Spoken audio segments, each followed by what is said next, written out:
여러분을 주님의 이름으로 환영합니다. 오늘 우리에게 주시는 하나님의 말씀은 마태복음 7장 1절부터 5절입니다. 제가 쉬운 성경으로 읽겠습니다. 비판을 받지 않으려면 비판하지 마라. 너희가 비판한 그대로 비판을 받을 것이며 너희가 판단한 기준에 따라 너희도 판단받을 것이다.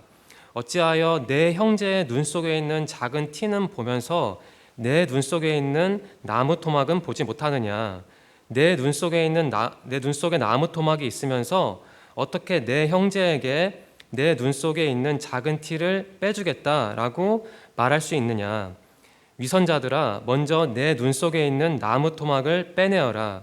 그 후에야 잘 보여서 내 형제의 눈 속에 있는 티를 빼낼 수 있을 것이다. 아멘. 여러분, 확증편향이라는 단어를 들어보셨습니까? 확증편향 들어보신 분이 있을 겁니다. 위키백과는 확증편향은 이렇게 정리합니다. 다소 길지만 어려운 내용은 아니니까요. 이해하시는데 큰 저항감은 없을 겁니다. 제가 읽어드리겠습니다.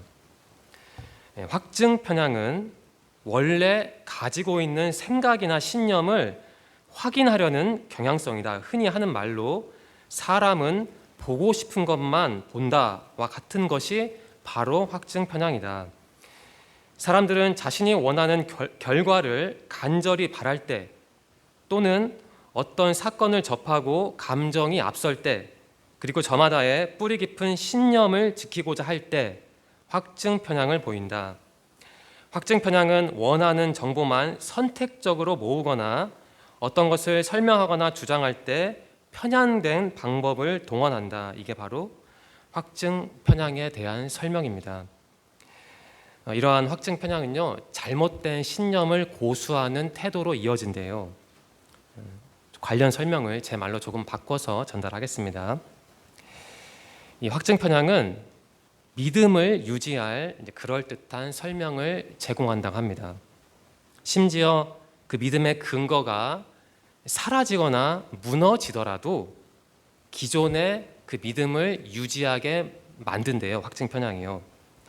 미국의 사회 심리학자가 있었습니다. 레온 페스팅거와 리에켄 그리고 샥터라는 사람은 이 신념의 고수라는 개념을 정리를 했죠. 그분들이 1954년에 책을 한 권 냈습니다. 예언이 빗나갈 때라는 책이었는데요. 그분들은 그 책에서 1954년에 지구가 종말을 맞는다고 믿었던 일종의 사이비 집단이겠죠. 컬트 집단을 관찰한 후에 그 책을 낸 겁니다. 그런데 아시다시피 1954년에 지구가 망하지는 않았죠. 그런데 지구가 멸망하지 않았음에도 그 컬트 집단의 신자 대다수는 그 믿음을 계속 유지했대요. 멸망하지 않은데도. 바로 이러한 그 이상한 믿음을 설명하기 위해서 그 세 명의 심리학자가 그 책을 냈던 겁니다. 한국에서도 비슷한 현상이 있었죠. 1992년에 휴거가 일어난다고 주장했던 디선교회가 있었습니다. 그날 이후로, 그러니까 휴거가 일어나지 않은데도 그 디선교회의 상당수 신자들은 자신들의 믿음, 그러니까 지구가 망할 것이다, 그 믿음을 버리지 못했대요. 그 선교회 한 신자는 MBC와 인터뷰에서 이런 말을 했다고 합니다. 휴거가 안 일어난 다음에 무엇을 부끄러워하겠어요. 예수님이 나의 생명의 주인이고 오실 예수님 기다렸는데 에러가 났으면 또 오실 예수님 기다리면 되는 거 아니겠어요? 라고 말했다고 합니다. 정리하겠습니다. 확증 편향은 쉽게 말하면 이겁니다. 자기가 보고 싶은 것만 보는 것입니다. 물론 사람은 봐야 합니다. 사물도 보고 과거도 보고 사건도 보고 애인도 봐야 하죠. 봐야 평가하고 견적을 내서 내 인생 살아가는데 필요한 정보를 얻죠. 그렇잖아요.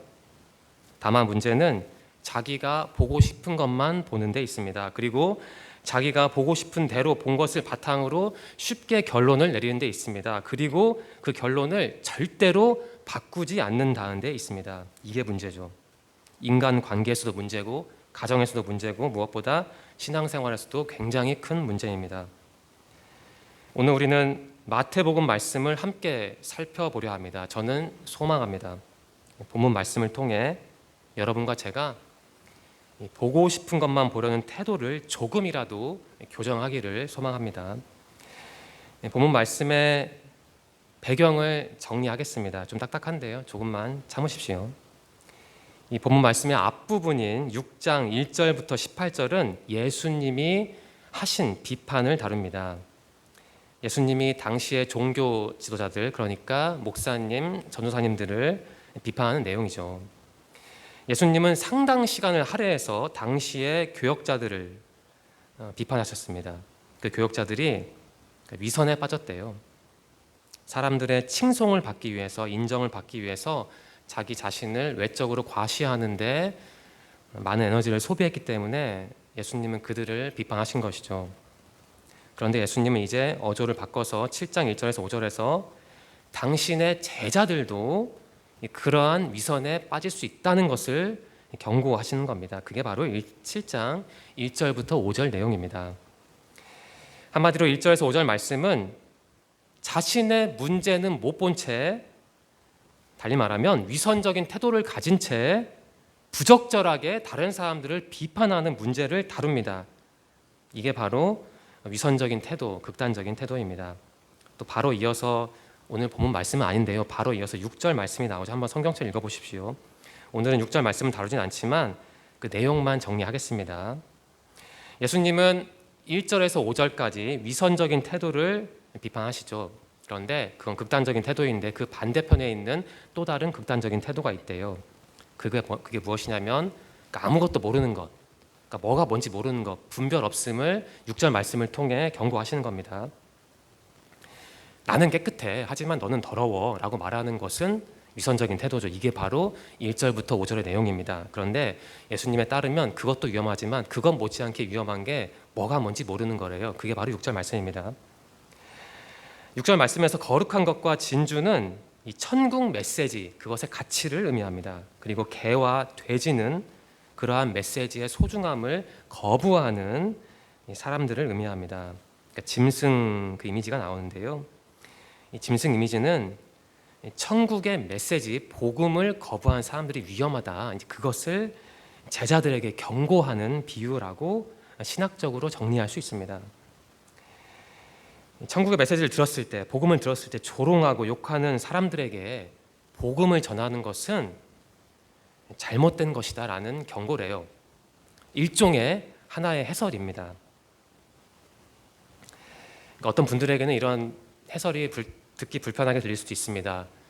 그 사람이 내가 전한 복음을 불편하거나 거절한다고 내가 그 사람을 내쳐도 되나? 다시 말씀드리지만 하나의 신학적 해석입니다. 여과해서 들으십시오. 참고로 바울도 전도여행 중에 복음을 거절한 사람들을 어떻게 했나요? 떠났죠. 떠나서 다른 곳에 가서 복음을 전파했죠. 참고만 하시기 바랍니다.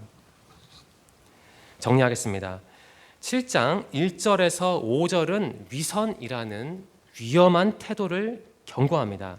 바로 이어진 6절은 오늘 다루진 않지만 6절은 아무것도 모르는, 분별력이 없는 또 다른 위험한 태도를 경계합니다.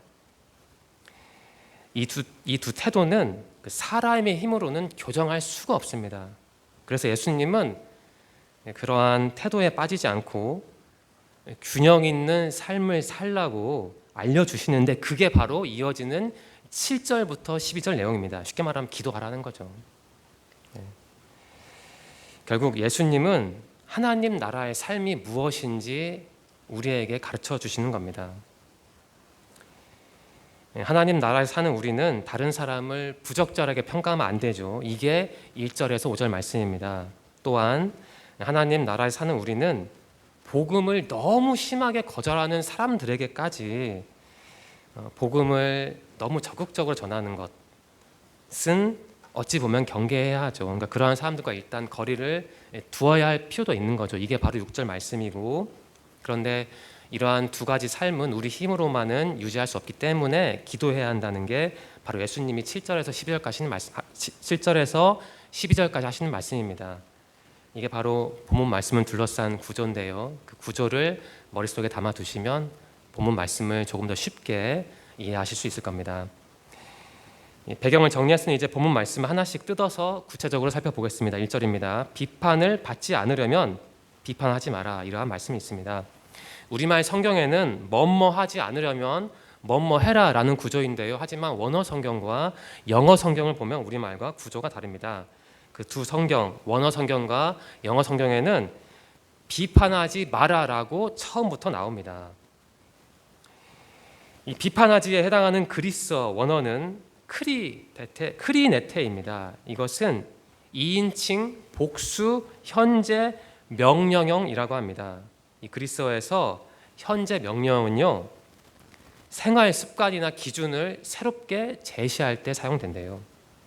따라서 1절 말씀은 우리에게 강력하게 요청하는 말씀입니다. 무엇을 요청합니까? 지금까지 생활 속에서 월요일부터 주일까지 계속적으로 비판해왔던 일을 당장 그만두라는 촉구입니다. 그리고 새로운 생활 습관을 가지라는 촉구입니다. 그런데 주의해야 할 게 있습니다. 예수님은요, 옳고 그름을 구별하는 정당한 판단까지 다 금지하라고 말씀하시는 게 아닙니다. 그러니까 정당한 판단은 당연히 해야죠. 예수님이 경고하신 건 무엇이냐? 바로 이겁니다. 이해심도 없이, 최소한의 동정심도 없이 상대방을 그야말로 근거 없이 물어뜯는 것, 이것을 비판하는 겁니다. 관련해서 예수님이 또한 비판하는 것은 하나님 같은 위치에서 다른 사람을 쉽게 정죄하려는 교만한 태도입니다. 저는 시간이 있을 때 인터넷 뉴스를 검색합니다. 경제 기사를 주로 보는데요. 가끔 페이지 밑에 달린 댓글도 안 보려고 하는데 자연스럽게 보게 됩니다. 대다수 댓글은 제 생각에는 근거가 빈약하거나 무분별한 비판처럼 보입니다. 물론 인신공격성 내용도 참 많습니다. 아마 그러한 비판을 하는 분들은 스스로에 대한 전제를 갖고 있는 것 같습니다. 자신을 신처럼 권위 있는 기준을 가진 사람으로 전제하는 것 같습니다. 그러한 전제가 있기 때문에 그처럼 무서운 말을 쏟아낼 수 있는 것이겠죠. 1절 말씀은 스스로를 하나님 같은 평가자로 보는 사람들에게 이렇게 경고합니다. 당신이 하나님인 양 그런 식으로 다른 사람들을 비판하면 하나님이 당신을 비판하실 겁니다 라고 경고하는 겁니다. 1절 말씀에서 이 비판을 받다에 해당하는 부분은 원어로 크리데테입니다. 앞에서는 크리네테가 나왔죠. 크리데테인데 신적 수동태라고 합니다. 수동태. 그러니까 하나님이 비판을 하시겠다는 거죠. 이어서 2절 말씀입니다. 너희가 비판한 그대로 비판을 받을 것이며 너희가 판단한 기준에 따라 너희도 판단받을 것이다. 여기서 비판을 받을 것, 판단을 받을 것 이러한 문구가 중요합니다. 2절 말씀은 1절 말씀에 대한 보충 설명입니다. 2절 말씀에 비판, 판단 이러한 단어가 나오는데요. 사법적인 용어고 또한 경제적인 용어입니다. 두 단어 역시 앞에서 말씀드린 신적 수동태로 사용되고 있습니다. 그러니까 2절 말씀이 말하는 건 바로 이겁니다. 다른 사람을 가혹하게 비판하고 판단하는 사람은요, 하나님이 그것과 똑같은 정도로 비판하고 판단하시겠다는 겁니다. 여기서 우리는 하나님이 어떠한 분인지 한번 생각해 봐야 합니다. 기독교 신학에서 하나님은 사랑의 하나님이자 정의의 하나님이죠. 사랑의 하나님, 즉 용서하시고 품으시고 위로하시는 하나님, 나에게 좋은 것을 주시는 하나님입니다. 우리가 의식적으로든 무의식적으로든 가까이 하고픈 하나님이 바로 사랑의 하나님이죠. 저도 그렇습니다. 그런데 하나님은 사랑의 하나님일 뿐만 아니라 정의의 하나님입니다. 정의의 하나님, 즉 하나님은 잘못을 묵과하지 않으신다는 뜻이죠. 우리가 의식적으로든 무의식적으로든 애써 외면하는 하나님의 모습 중에 하나가 바로 정의의 하나님입니다. 저도 그렇습니다. 2절 말씀은 바로 이러한 정의의 하나님을 구체적으로 묘사하고 있습니다. 저는 지금까지 살면서 이 사랑의 하나님과 정의의 하나님을 사실은 균일하게 만나지는 못했고, 사랑의 하나님과 정의의 하나님을 균일하게 고백하지도 못했습니다. 그러니까 안 한 것이죠. 못한 게 아니라. 비율을 따지면 저는 사랑의 하나님은 8 정도로 보고 정의의 하나님은 2 정도로 본 것 같습니다. 여러분은 어떤지 모르겠습니다. 저는 머지않아 그 비율이 5대5로 균형을 이루면 좋겠다. 제 삶에서 균형을 이루면 좋겠다. 그러한 소망을 품고 있습니다. 저는 하나님의 사랑과 정의를 가능하면 균일하게 체험하고 싶습니다. 좀 더 확장해서 말씀드리겠습니다. 저는 우리 한국 사회 안에서 하나님의 사랑과 하나님의 정의가 균일하게 나타나면 좋겠다라는 소망을 품은 사람입니다. 여러분은 어떻습니까? 본문 말씀으로 돌아오겠습니다. 여러분, 저는 2절 말씀이 저에게 향하는 말씀이라고 생각해요. 제가 다른 사람을 헐뜯으면 하나님이 저에게 그대로 반응하신대요. 다음은 3절 말씀입니다. 어찌하여 내 형제의 눈 속에 있는 작은 티는 보면서 내 눈 속에 있는 나무 토막은 보지 못하느냐. 여기서 티는 지푸라기나 왕겨를 의미합니다. 나무 토막, 개역개정 성경에는 나무 토막이 아니죠. 들보라고 나와 있는데, 아무튼 이에 해당하는 그리스어는 그 의미는 건물을 받치는 기둥, 석가래, 그런 뜻입니다. 3절 말씀을 안전하게 저에게 적용하겠습니다. 저는 어떤 면에서 다른 사람들의 작은 결점을 잘 발견하는 사람 같습니다. 물리적으로는 근시인데도 정신적으로는 다행인지 불행인지 시력이 괜찮습니다. 바로 그게 저라는 사람입니다. 그러니까 저는 제 눈 속에 있는 나무 토막은 못 보고 다른 사람의 작은 결점을 확대해서 보는 사람이죠. 어찌 사람의 눈 속에 나무 토막이 들어가겠습니까? 3절 말씀은 과장입니다. 이러한 과장법은 예수님이 전달하는 교훈이 그만큼 심각한 교훈이라는 것을 우리에게 보여줍니다. 예수님은 저를 따끔하게 교훈하신 것 같습니다. 남들의 작은 결점은 지적질하면서 자신의 중대한 결점에는 둔감한 저를 훈계하신다고 저는 생각해 보았습니다. 3절 말씀은 우리가 지금까지 살면서 수도 없이 들었던 말씀입니다. 기독교인이 아니어도 이 말씀은 알고 있습니다. 저는 이번에 설교를 준비하면서 이 말씀이 그 어느 때보다 저에게 깊이 다가온다는 느낌을 받았습니다. 여러분, 예수님은 이러한 지적을 하고 계신 거예요. 너는 너의 잘못에는 관대하다. 너의 잘못은 애써 못 본 척한다. 그런데 왜 너는 남의 조그만 실수에는 그렇게도 마음을 쓰냐? 예수님은 이렇게 말씀하시는 겁니다. 예수님의 말씀을 한번 적용해 봅시다. 우리는 남 탓을 하기 전에 자기 탓을 먼저 해야 합니다. 왜냐하면 우리는 예수님의 제자니까요. 사실 남 탓보다 자기 탓이 더 낫습니다. 왜냐하면 내 힘으로 다른 사람 교정하는 것보다 내 힘으로 나를 교정하는 게 더 쉽고 빠르니까요. 물론 제가 무조건 자기 탓을 먼저 하라고 말씀드리는 게 아닙니다. 무조건 자기 탓을 하는 건 건강하지 않습니다. 왜냐하면 다른 사람이 큰 잘못을 저질렀다면, 나보다 더 큰 잘못을 저질렀다면 그 사람이 먼저 욕을 먹어야죠. 나는 가만히 있는데 나에게 돌진한 사람이 있다면 그 사람이 처벌을 받아야 하죠. 하지만 그러한 경우를 제외한다면 예수님의 말씀, 그러니까 다른 사람만 관찰하지 말고 너도 한번 돌아보라 라는 말씀은 분명히 유효합니다. 4절 말씀입니다. 내 눈 속에 나무 토막이 있으면서 어떻게 내 형제에게 내 눈 속에 있는 작은 티를 빼주겠다라고 말할 수 있느냐. 4절 말씀과 3절 말씀은 한 묶음이기 때문에 우리가 3절 말씀을 잘 이해했다면 굳이 4절 말씀에 대한 설명을 드릴 필요는 없을 것 같습니다. 그러니까 4절 말씀은 여러분이 3절 말씀을 잘 이해했다 치고 넘어가겠습니다. 5절 말씀입니다. 위선자들아 먼저 내 눈 속에 있는 나무 토막을 빼내어라. 그 후에야 잘 보여서 내 형제의 눈 속에 있는 티를 빼낼 수 있을 것이다 라고 예수님 말씀하고 있네요. 위선자들아라는 표현이 가장 먼저 나옵니다. 휘포크리테스라는 그리스어인데요, 원래 이 단어는 연극 배우라는 뜻입니다. 이 단어는 6장 2절, 5절 그리고 16절에도 나오죠.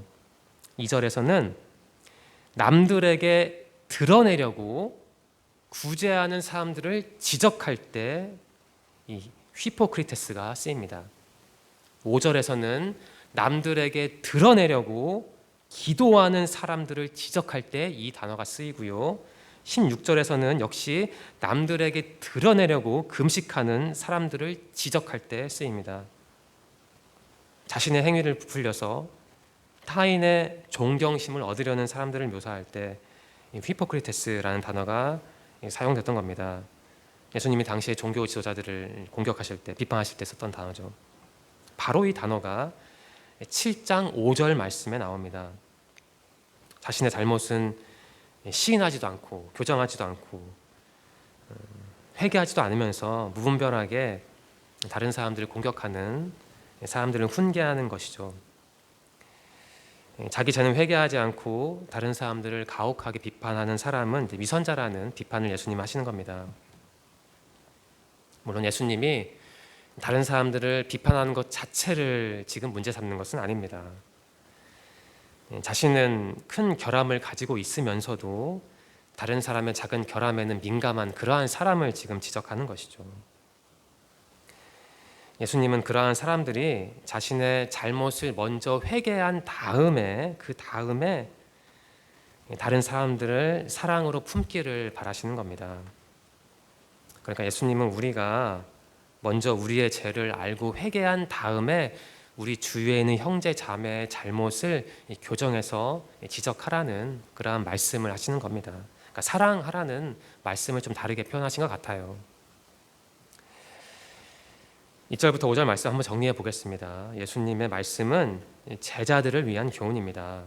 그러니까 우리를 위한 교훈입니다. 참된 제자라면 어떻게 처신해야 하는지 알려주시는 교훈이죠. 참된 제자들은 서로를 부적절하게 판단하지는 않겠죠.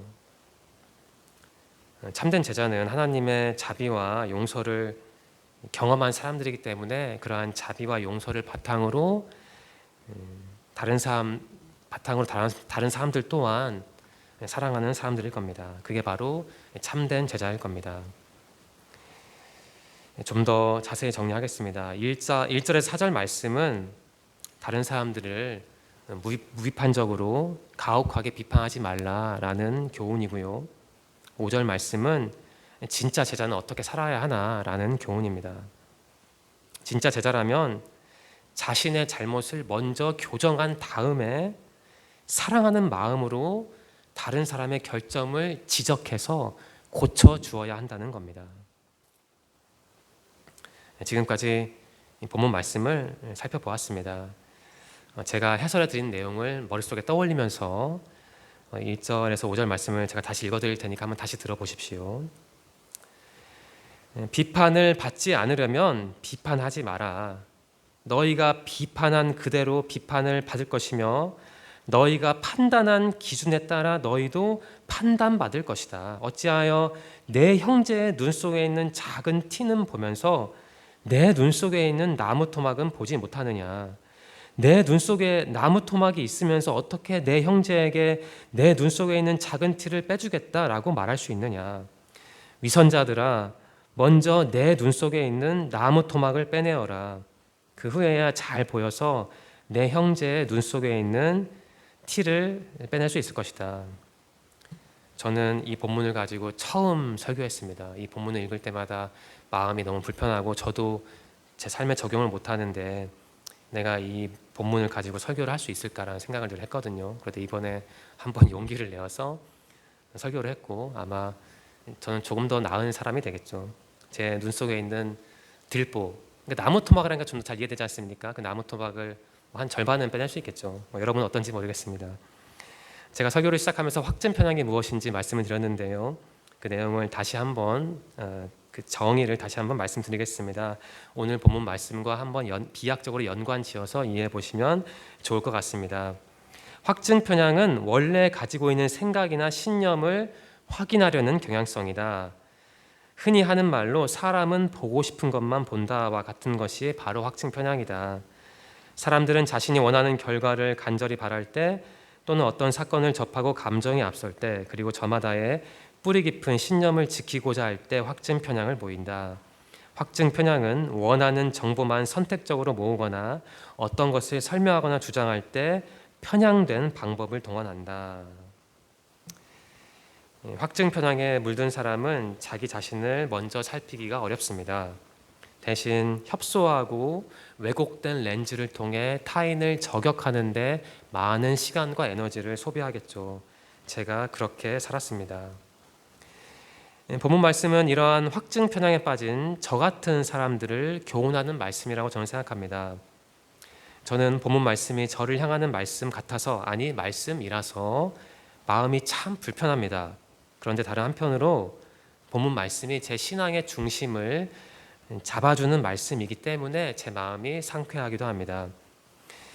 여러분, 본문 말씀이 교훈하는 바를 우리가 마음에 새기고 삶에서 실천한다면 우리는 확증 편향의 노예가 되지는 않을 겁니다. 설령 확증 편향에 덫에 걸린다 하더라도 치명상을 입지는 않고 쉽게 빠져나올 수 있을 거라고 저는 확신합니다. 이제 3가지 질문을 드리겠습니다. 첫 번째입니다. 여러분과 제가 무책임하게 비판하는 사람들은 누구일까요?